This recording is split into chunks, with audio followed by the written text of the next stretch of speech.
Good day, Deep and Word family. Welcome to day 276 of our Bible study review. Today we're going through the chapters 9 through 11 of First Chronicles. So yesterday we left off with all of the tribes being named, right? The family tree, we see all of the tribes, and I wanted you to go through and check out the video concerning the tribes, their names, their purposes, the call on their life, and how each tribe had a responsibility in the kingdom. So let's pick up now in chapter 9 in verses 1 and 2. It says, "So all Israel was registered by genealogies, and these were written in the book of the kings of Israel." Now, mind you, we've read 1st and 2nd Kings already. So yes, all of those within the kingdom are accounted for. Is this ringing a bell? Those who are in the Lamb's Book of Life, they have a part in the kingdom, but everyone else does not. Let this be a prophetic spiritual picture to you. It says also that Judah was led into exile to Babylon for their unfaithfulness, or your Bible may say for their breach of faith. So how could they have a breach of faith? The Father sees faith as faithfulness. All right. So we see wedding covenant language here. We know that Israel as a whole was pictured as a wife, and Yahuwah the Father is pictured as the husband. Now, Israel was scattered, right? But Judah went into a Babylonian exile, and so we're going to see for the rest of chapter 9 the post-exilic generation and how they are recorded.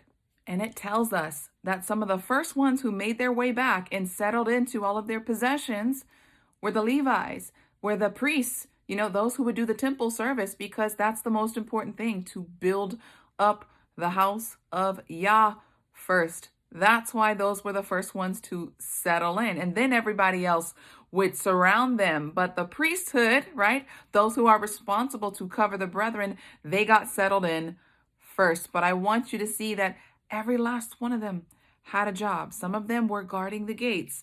Some of them were doing the temple service, but there was no one who was sitting on their Georgia peach or their blessed assurance. Everyone had a part to play.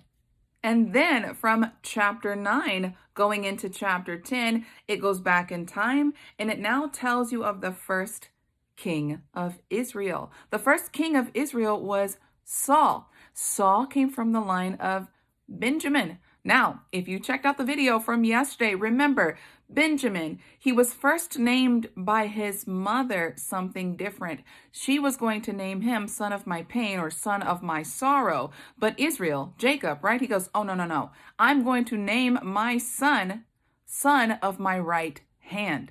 I just want you to see how this is transitioning from the people to the kings. All right. And so the first king, he forfeited his position because he also had a breach of the covenant. He broke faith with Yahuwah. He did not go and do exactly what the Father told him to do. When he said to destroy a certain people, he didn't. He spared a few people, and then he took the items that were meant for destruction, the items that were cursed, the items that those people used to offer up sacrifices to their gods, which we know are demons, right? The king took it into his house, and he disobeyed the command of the Father. Breach of covenant.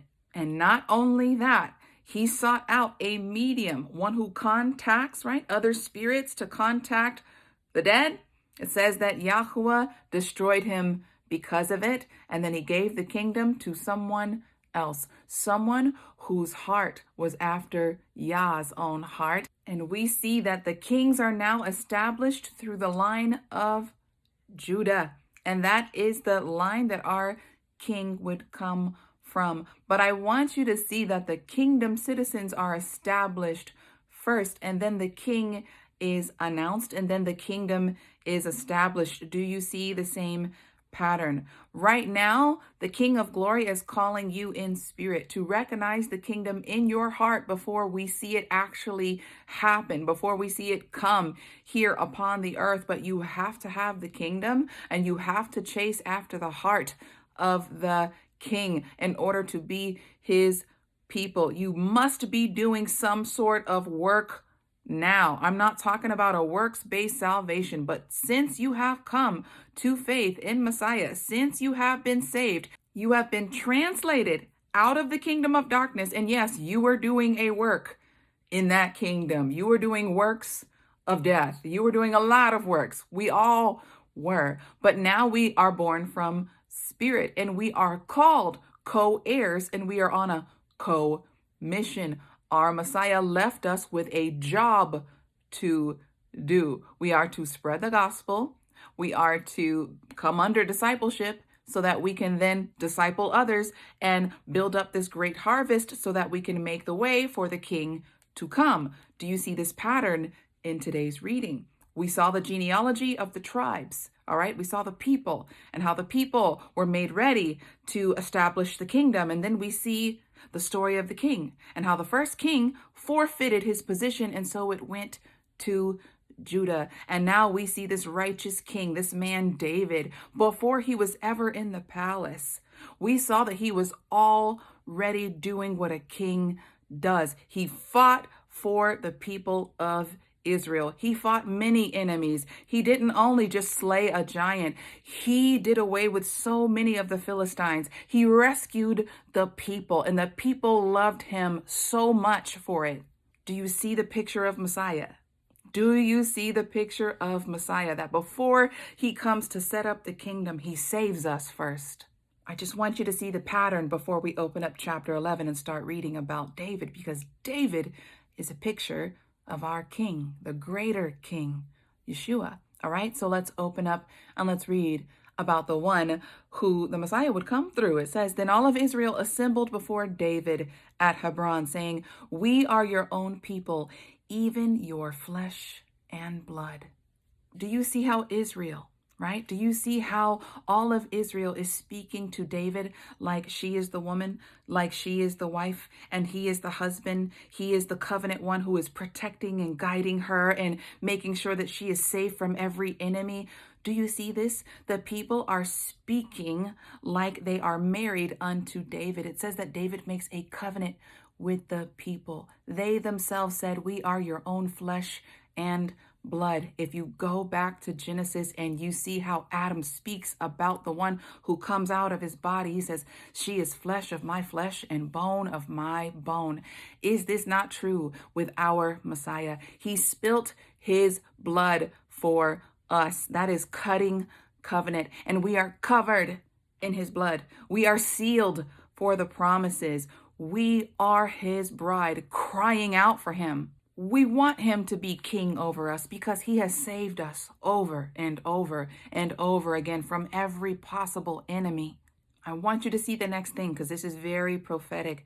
David then goes to capture the city because the Jebusites are there, right? The children of Israel did not completely move them out of the land. And so we see the king coming in and he captures the city. And then he says to all of the men of Israel, he says, "Whoever goes to war with the Jebusites," he says, "I will make him my commander, my chief commander." And so we know that Joab, he rises to the occasion and he goes and he slays many of the Jebusites. And I want you to see prophetically in the future that our Messiah, when he blows that trumpet and he makes war with all of the nations who, come against the land of Jerusalem, all of them, right? He makes war with them. I want you to see these pictures here that the city is captured.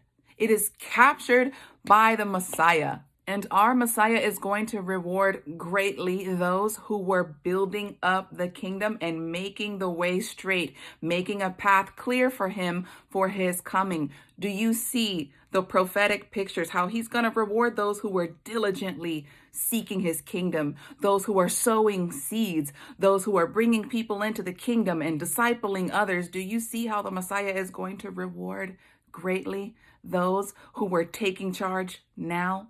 We see in chapter 11 that all of his mighty men were named. They get an honorable place within these pages, and everything that they have done to conquer enemies so that the kingdom could be set up, their names are mentioned. Do you not think that the same is true for us? Yes, I believe there will be books written about what we're doing now to prepare the way for the kingdom, because the kingdom that is coming is going to be much greater than anything we've read in these pages. Much greater.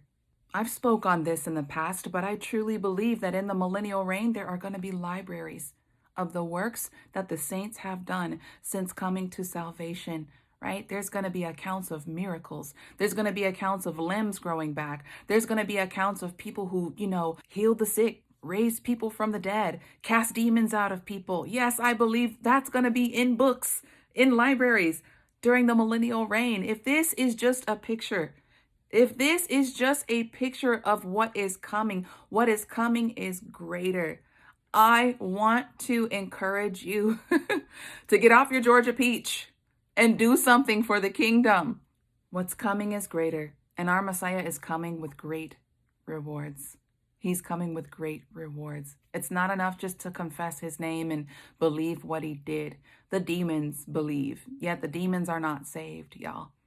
We are called to show fruit. Our lives should show.